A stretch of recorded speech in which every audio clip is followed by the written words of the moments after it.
मेरा सवाल ये था कि जब हज़रत ईसा अलैहिस्सलाम इंडिया गए थे तो फिर उन्होंने वहाँ क्यों नहीं ऐलान किया कि मैं ऊपर नहीं चले गया, मैं जिंदा ही हूँ।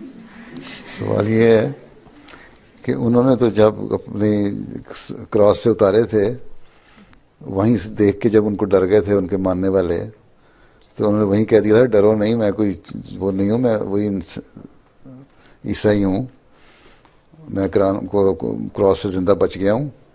और उसके बाद फिर उस पर उनकी ट्रीटमेंट हुई, वो ऑइंटमेंट लगाई गई और फिर उसके बाद ठीक हो गए कि और वही फिर कुछ दिनों के बाद वहाँ से चले गए। ठीक है, उन्होंने तो वहीं कह दिया था कि मैं वही इंसान हूँ जो क्रॉस से उतारा गया। ठीक है, उनको बता दिया। फिर जब कश्मीर आ गए, तुम्हारा सवाल ये कश्मीर आ गए तो वहाँ क्यों बता दिया?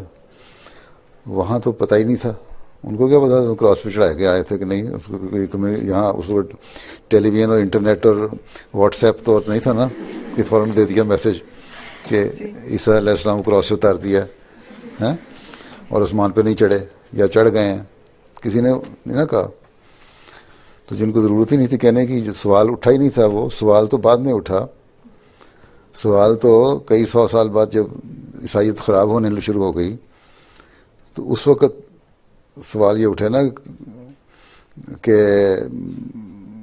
आसमान पे चढ़े हैं कि नहीं चढ़े और क्या हुआ और क्या नहीं हुआ।